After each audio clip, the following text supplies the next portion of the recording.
बेपनाह प्यार तुमसे भागना। सभी घर पहुँचे और अपने अपने कमरे में चले गए। वहीं ऋषभ घर नहीं आया। वो सबको घर छोड़कर वापस कहीं चला गया। अनु के दिमाग में बहुत सारी बातें घूम रही थी। वो कुछ समझ नहीं पा रही थी कि क्या करे। वो ऐसे सवालों के घेरे में फंस चुकी थी जिससे उसे निकलना मुश्किल लग रहा था। एक तरफ तो उसकी नज़र में ऋषभ की अलग छवि बनी थी, पर उसकी इस बात ने उसके उस छवि को धूमिल कर दिया। सही में अनु के मन में कहीं न कहीं ऋषभ के लिए मोहब्बत की एक चिंगारी तो जरूर जली थी, पर ऋषभ की बातों ने उस चिंगारी को भी बुझा दिया। वो अपने सवालों के घेरे से बाहर निकली और उसने अंत में ऋषभ को फ़ोन करके पूछा, कहाँ हैं आप? वो बोला, अपने फार्म हाउस में। वो फ़ोन रख दी। कुछ घंटों बाद अनु फार्म हाउस पहुंची। चारों तरफ बहुत तेज़ बारिश हो रही थी। सन्नाटा ही सन्नाटा छाया हुआ था। बिजली चमक रही थी। बादल ऐसे गरज रहे थे जैसे लग रहा था आज कहीं कुछ न कुछ अनहोनी होने वाली थी। अनु बारिश में पूरी तरह भीग चुकी थी। दरवाज़ा खुला था। चारों तरफ हल्की लाइट जल रही थी। सामने ऋषभ एक कुर्सी पर बैठा वाइन पी रहा था। अनु उसके पास आकर बोली, मैं तैयार हूँ। ऋषभ उसकी तरफ देखकर बोला, मैं जानता था तुम जरूर आओगी। ऋषभ ने उसे अपनी बाहों में भरते हुए कहा, मैं इस पल का कब से इंतजार कर रहा था। फिर अनु रोते हुए पीछे मुड़ गई। ऋषभ उसके कंधे पर सिर रखकर कहता है, तुम मेरा जुनून हो। फिर सुबह जब ऋषभ की आंखें खुली तो वो बहुत खुश था। सामने खिड़की के पास अनु खड़ी होकर बाहर देख रही थी। उसकी आंखों में आंसू थे। ऋषभ उसके पास आकर बोला, तुम मिस अनुष्का, रात मेरे साथ कैसा रहा? आज तुम्हें पता चल गया होगा कि ऋषभ राठौर कभी नहीं हारता है। मैं पैसे से आदमी की ज़मीर भी खरीद सकता हूँ। तुम्हें याद होगा मैंने कहा था एक दिन मैं तुम्हें अपने बेड की चादर बनाऊंगा। लो, मैंने अपना वादा पूरा किया। आज तुम मैली चादर बन गई। तुम बोली थी तुम बिकने के लिए तैयार नहीं हो। वो व्यंग्यात्मक तरीके से हंसते हुए बोला, तुम तो बिक भी गई। वो कुछ नहीं बोली, बस बाहर देख रही थी और उसकी आंखों से आंसू बह रहे थे। फिर ऋषभ वहाँ से चला गया। थोड़ी देर बाद दादी जब अनु को नहीं देखी तो वो ऋषभ से बोली, तू तो आ गया, अनु को कहाँ छोड़ दिया? वो बोला, वो अपना काम खत्म करके आएगी। ऋषभ थोड़ी देर बाद ऑफिस भी चला गया। आज ऑफिस में मीटिंग थी। सब परेशान थे। मिस्टर दास ने कहा, सर आज मीटिंग है लेकिन अभी तक मिस अनुष्का ऑफिस नहीं आई है। ऋषभ अनजान बनते हुए बोला, आप फ़ोन करके पता करिए वो कहाँ है। जी सर। मिस्टर दास कई बार फ़ोन ट्राई किए पर वो फ़ोन नहीं उठाई। ऋषभ बोला, आप मीटिंग शुरू कीजिए, वो अपने टाइम पर आ जाएगी। बहुत देर हो गया था। ऋषभ बार बार घड़ी देख रहा था। थोड़ी देर बाद ऋषभ से रहा नहीं गया तो उसने अनु के घर फ़ोन किया और बातों ही बातों में पूछा, अनु वहाँ आई थी क्या? उसकी माँ बोली, नहीं बेटा, वो अभी नहीं आई है। क्यों, कोई बात है क्या? ऋषभ बोला, नहीं ऐसी कोई बात नहीं है। अब ऋषभ थोड़ा घबरा रहा था। उसके मन में तरह तरह के ख्याल आ रहे थे। उसने दादी के पास फ़ोन किया और पूछा, दादी अनु वहाँ है? दादी गुस्से से बोली, वो तो कल से नहीं आई है। ज़रूर तू उसे ज़्यादा काम करवा रहा होगा। क्यों तंग करता है उस बच्ची को? थोड़ा प्यार से तो बात किया कर उससे। ऋषभ जल्दी में फ़ोन काट दिया और आधी मीटिंग में ही फार्म हाउस के लिए निकल गया। वो फार्म हाउस पहुँचकर ज़ोर ज़ोर से अनु अनु पुकारा पर कोई आवाज़ नहीं आई तो वो बेडरूम में चला गया। वहाँ अनु बेड पर सोई थी। उसने ज़ोर से चिल्लाया, तुम्हें सुनाई नहीं दे रहा है? मैं इतनी देर से तुम्हें आवाज़ लगा रहा था और तुम कॉल क्यों नहीं उठा रही थी? फिर भी वो कुछ नहीं बोली। जब ऋषभ उसके करीब गया तो भी वो नहीं उठी। ऋषभ ने उसका हाथ पकड़कर उठाना चाहा तो उसने देखा वो बेहोश थी। ऋषभ ने उसे अपनी बाहों में भर लिया। उसने उसे झकझोरते हुए पूछा, क्या हुआ तुम्हें? आंखें खोलो। अनु, क्या हुआ तुम्हें? आंखें खोलो ना। उसने कई बार उसके गालों पर मारकर उठाना चाहा पर वो होश में ही नहीं थी। ऋषभ का दिल बैठा जा रहा था। उसने सोचा जरूर इसने कुछ खा लिया है। वो घबराकर तुरंत डॉक्टर को फ़ोन करके अपने फार्म हाउस बुलाया। थोड़ी देर बाद डॉक्टर वहां आए तो डॉक्टर ने चेक करके कहा, इसने सुसाइड के लिए ज़्यादा नींद की दवा खा ली है। मुझे एक नर्स को यहाँ तुरंत बुलाना होगा। इसे जल्दी से मुझे वो मीटिंग करवानी होगी। इसकी पल्स भी बहुत धीरे चल रही है। मैं इंजेक्शन देता हूँ, शायद कुछ फ़र्क पड़े। डॉक्टर ने इंजेक्शन देने के बाद अपने हॉस्पिटल से एक नर्स को बुलवाया। जब वो आई तो दोनों ने मिलकर उसे वो मीटिंग करवाई पर अनु का हार्ट बीट बहुत कम होता जा रहा था। डॉक्टर ने ऋषभ से पूछा, ये सब कैसे हुआ? क्योंकि कोई दवा रिस्पॉन्स कर ही नहीं रही थी। मुझे लगता है ये लड़की जीना ही नहीं चाहती है। अगर इसी तरह रहा तो हमें इसे कल आईसीयू में भर्ती कराना होगा। ऋषभ अंदर ही अंदर अपने आप को कोस रहा था। वो अनु की तरफ देखकर बोल रहा था, ये तुमने क्या किया अनु? उसकी सांसें फूलने लगी, वो तेजी से सांस लेने लगी। डॉक्टर घबरा गया। ऋषभ अनु का हाथ अपने हाथ में पकड़कर उसके फोrehead पर किस करते हुए बोला, सॉरी अनु, मुझे माफ़ कर दो, पर तुम्हें जीना है अपने माँ पापा के लिए, मेरी दादी के लिए।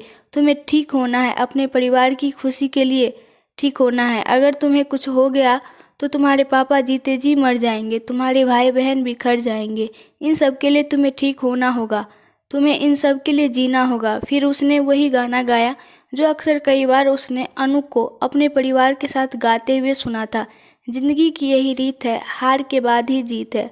अनु की सांसें नॉर्मल होने लगी थी, वो धीरे धीरे रिस्पॉन्स कर रही थी। डॉक्टर को भी थोड़ी सी उम्मीद हुई। थोड़ी देर रुकने के बाद डॉक्टर वहाँ से चले गए, पर नर्स और ऋषभ रात भर अनु के पास ही बैठे थे।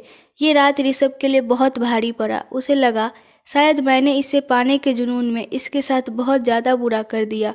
वो अपने आप को बार बार कोस रहा था कि मुझे ऐसा नहीं करना चाहिए था, ये ऐसी लड़की नहीं थी, पर मुझसे कैसे ये गलती हो गया? मैं तो ऐसा बिल्कुल नहीं था। अनु को सिर्फ नीचा दिखाने के लिए मैंने उसके साथ इतना बुरा कर दिया। सही कहती है अनु, मैं सच में राक्षस हूँ जो इसकी सारी खुशियाँ को ही निगल गया। बस एक बार तुम ठीक हो जाओ, मैं तुम्हें कोई तकलीफ नहीं होने दूंगा।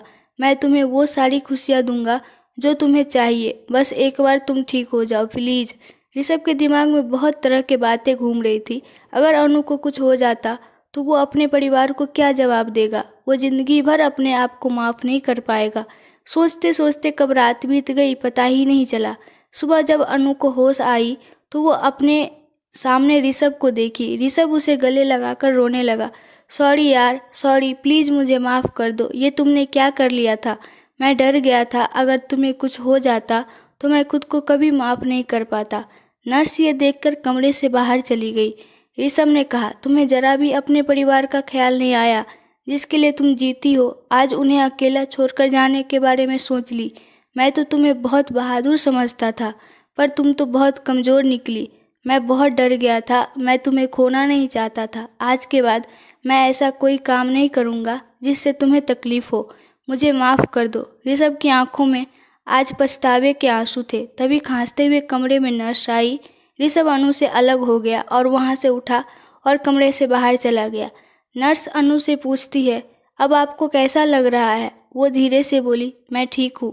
फिर नर्स ने इंजेक्शन देते हुए बोली, आपके पति बहुत अच्छे हैं, वो आपको बहुत प्यार करते हैं। वो सारी रात आपको देखते रहे थे, एक बार भी उनकी पलकें नहीं झपकी। मैं तो नर्स हूँ, मेरा तो ये काम है, पर उनकी बेचैनी आपकी तरफ मैं देख रही थी। जब आपकी बॉडी रिस्पॉन्स नहीं कर रही थी तो उन्होंने आपका हाथ पकड़कर आपको अपने परिवार का वास्ता दिया। वो आपके लिए गाना भी गा रहे थे। कौन सा गाना था? बहुत पुराना गाना था, जिंदगी की यही रीत है। तब आपने रिस्पॉन्स करना शुरू किया। अनु कुछ नहीं बोली, वो चुपचाप बैठी हुई थी। तभी डॉक्टर वहाँ और ऋषभ दोनों कमरे में आए। डॉक्टर ने नर्स से पूछा, इसके सारे रिपोर्ट? वो बोली, सर सारे नॉर्मल है डॉक्टर। ठीक है, ये कुछ दवा है, आज भर खाने हैं, फिर कल क्या करना है ये कल देखते हैं। आप आज भर इन्हें यहीं रखिएगा, कल एक बार मैं फिर देख लूँगा, फिर आप इन्हें अपने घर ले जाइएगा। डॉक्टर अनु की तरफ देखते हुए बोले, और आप मिस अनुष्का, लाइफ में थोड़ा चिल करना सीखिए, क्योंकि life is struggle not easy. तो ठीक है मिस्टर राठौर, मैं चलता हूँ। आप इन्हें कुछ खिलाकर दवा दे दीजिएगा, ये जितना रेस्ट करेंगी उतनी ही जल्दी ठीक हो जाएंगी। ऋषभ डॉक्टर को थैंक यू बोला। ठीक है डॉक्टर, तो फिर कल मिलते हैं। ऋषभ 2 कप चाय लेकर कमरे में आया तो अनु बैठकर अपने दोनों पैरों में सिर छुपाकर रो रही थी। वो वहीं चाय रख दिया, फिर उसके पास बेड पर बैठकर पूछा, क्या हुआ तुम्हें, क्यों रो रही हो? अनु, एक बार मेरी तरफ देखो, क्या हुआ, क्यों रोए जा रही हो, बोलो तो सही। ऋषभ उसके हाथों पर अपने हाथ रखते हुए बोला। वो ऋषभ के हाथों को अपने पास से हटाते हुए रोते हुए बोली, क्यों बचाया आपने मुझे? मैं जीना नहीं चाहती हूँ, मर जाने दीजिए। आपने मेरी ज़िंदगी बर्बाद कर दी, मुझे अपने आप से भी नफरत हो गई है। ऋषभ उसे समझाते हुए बोला, ठीक है, पहले तुम मेरी बात तो सुनो। वो सब भूल जाओ, वो हमारे बीच की बातें थी, हमारे ही बीच रहेगी। तुम मेरा सिर्फ एक जुनून थी, मैं तुम्हें हासिल करना चाहता था, इससे ज़्यादा और कुछ नहीं। तुमने जो किया अपने परिवार के लिए किया, इसमें गलत क्या है? तुम्हें पैसे और मदद की ज़रूरत थी और मुझे तुम्हारी। अब प्लीज़ सब बातों को भूल जाओ और ये नाश्ता करके दवा खा लो। फिर डॉक्टर ने कहा है तुम जितना आराम करोगी उतनी जल्दी ठीक हो जाओगी। घर से कितनी बार फ़ोन आ चुका है, तुम्हारी माँ बहुत परेशान है, एक बार उनसे बात कर लो। दादी भी बार बार फ़ोन करके मुझे परेशान कर रही है। मैं सबको यही बोल रहा हूँ कि हम दोनों किसी प्रोजेक्ट के काम से बाहर हैं, हमें आने में 2 या 4 दिन भी लग जाएगा। एक बार प्लीज़ घर पर बात कर लो। अनु अपनी माँ के पास फ़ोन करके बोली, माँ मैं ठीक हूँ, पापा से भी बोल देना मैं ठीक हूँ। फिर वो ज़्यादा कुछ नहीं बोल पाई और फ़ोन काट दी। ऋषभ ने उसे कहा, दादी से भी बात कर लो। फिर वो दादी को फ़ोन लगाई। दादी आप कैसी है? दादी प्यार से गुस्साते हुए बोली, जा, मैं तुझसे बात नहीं करती, तू बिना बताए क्यों चली गई? क्या हुआ मेरे बच्चे? ऋषभ ने तुझे डांटा है क्या? तेरी आवाज़ इतनी धीरे क्यों निकल रही है? तेरी तबीयत तो ठीक है ना? वो तुमसे ज़्यादा काम करवाता है क्या? अनु रोते हुए फ़ोन काट दी। दादी से रहा नहीं गया, वो भाप गई कि अनु बहुत परेशान है। वो तुरंत ऋषभ के पास फ़ोन की और बोली, अनु क्यों उदास है? तूने उसे फिर तंग किया है क्या? चल सॉरी बोल मेरे सामने। वो बोला, दादी ऐसा कुछ नहीं है, वो ठीक है, बस थोड़ा थक गई है, आराम करेगी तो ठीक हो जाएगी। ऋषभ फ़ोन रख कर कहा, अनु तुम दवा खा लो। अनु इधर उधर देखने लगी तो ऋषभ बोला, जाओ फ्रेश हो जाओ। अनु कुछ नहीं बोली तो वो समझ गया ये मुझसे नाराज़ है। फिर बोला, ठीक है मैं नीचे हूँ, अगर तुम्हें किसी चीज़ की ज़रूरत हो तो मुझे बुला लेना। अनु एक बार भी ऋषभ की तरफ नहीं देख रही थी। उसके लिए अब चारों तरफ अंधेरा ही अंधेरा नजर आ रहा था। वो रात भर रोती ही रह गई। अब मैं आगे क्या करूँगी? मैं भी भावना में बह गई थी। मुझे मिस्टर ऋषभ की बात नहीं माननी चाहिए थी। मैं चाहती तो ये सब रोक सकती थी, पर मैं इतना कमज़ोर कैसे पड़ गई? शायद ऋषभ जी से दिल ही दिल प्यार जो करने लगी थी, और प्यार सच में अंधा होता है। आज सब कुछ खोकर मुझे समझ आ गया। सोचते सोचते रात कट गई। सुबह डॉक्टर आए और अनु को देखकर ओके कर दिए। अनु कुछ नहीं बोली। थोड़ी देर बाद ऋषभ गाड़ी में बैठा और दोनों घर चले गए। दोनों को एक साथ देखकर दादी बोली, देखो तो मेरे राम सीता की जोड़ी आ गई। वो दोनों को गले से लगाई। दादी अनु को देखकर बोली, तुम मुझे बीमार क्यों लग रही है? तेरी तबीयत ठीक नहीं है क्या? वो बोली, नहीं दादी, बस वो थोड़ी सी थकान लग रही है, मैं ठीक हूँ। दादी उसे प्यार से पुचकारते हुए बोली, चल मैं अभी तेरे लिए रामू से बोलकर ताकत वाली चीज़ें बनवाती हूँ। ऋषभ घर के अंदर घुसते ही माँ से बोला, माँ मैं थोड़ी देर में ऑफिस जा रहा हूँ, जल्दी से नाश्ता लगवा दो। माँ बोली, ठीक है तू चला जा ऑफिस, पर अनु आज ऑफिस नहीं जाएगी, इसे आराम करने दे। दिन भर काम काम, इस लड़की की तू तो जान ही ले लेगा। इस तरह अनु, दादी और मीना यानी ऋषभ की माँ सोफा पर बैठकर घंटों बातें करते रह गए। जब सब रात में डिनर कर रहे थे तो अनु को डाइनिंग टेबल पर नहीं देखकर ऋषभ अपनी माँ से पूछा, अनु ने खाना खा लिया? माँ बड़े उदास मन से बोली, नहीं बेटा, उसके सिर में दर्द है, वो सो गई है, बोली है बाद में उठकर खा लेगी। ऋषभ को उसकी चिंता हो गई थी, पर वो कुछ कह नहीं पा रहा था। उसे लग रहा था पता नहीं वो ठीक भी है या नहीं। ऋषभ उसके कमरे के पास गया, पर दरवाज़ा अंदर से बंद था। वो अनु को बार बार फ़ोन कर रहा था, पर अनु फ़ोन नहीं उठा रही थी।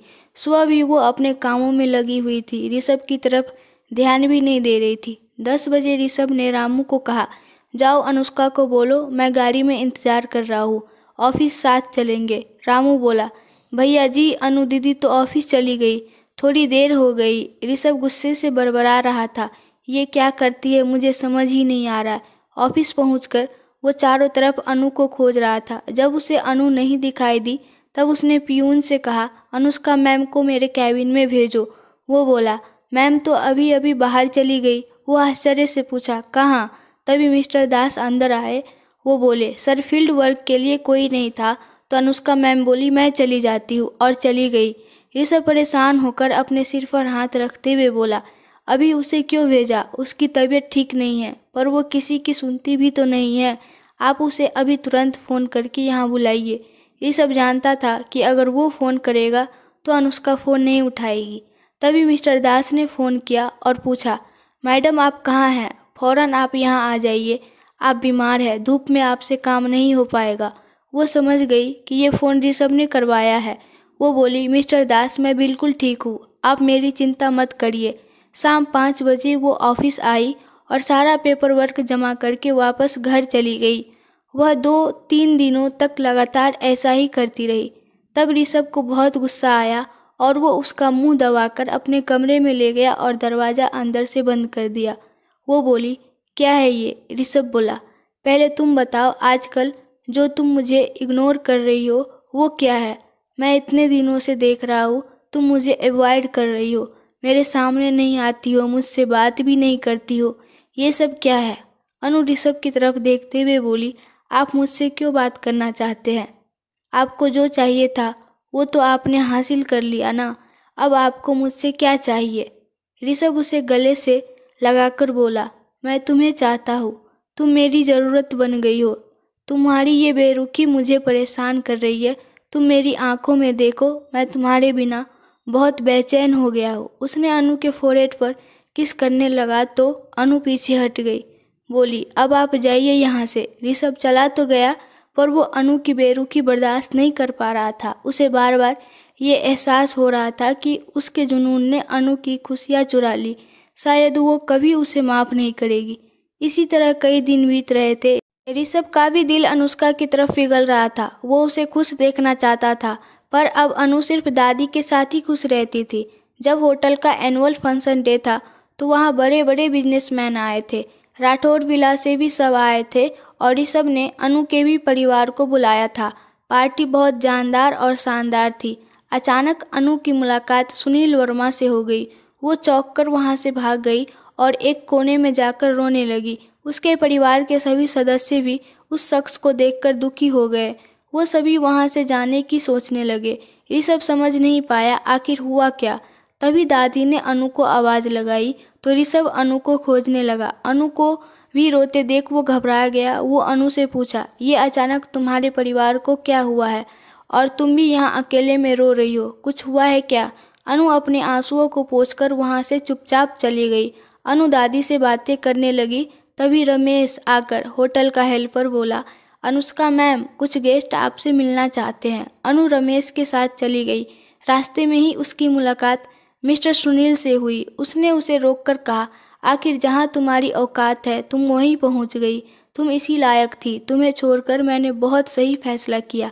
आज देखो मेरे पास लाखों की प्रॉपर्टी है, अच्छा बिजनेस है, एक अच्छी रिच फैमिली की लड़की से मेरी शादी भी हो गई है, पर तुम तो जहाँ थी वहीं हो, या ये कहूँ कि तुम तो बर्बाद हो गई। अनु कुछ नहीं बोली।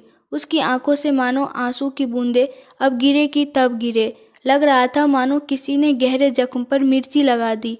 ये सब ऋषभ सुन लेता है, पर उसे समझ नहीं आया कि आखिर मिस्टर सुनील वर्मा अनु को कैसे पहचानते हैं। अगर आपको इस कहानी के आगे का पार्ट देखना है तो कमेंट में बताएं और प्लीज़ आप लोग मेरे चैनल को सब्सक्राइब कर दो। Thank you.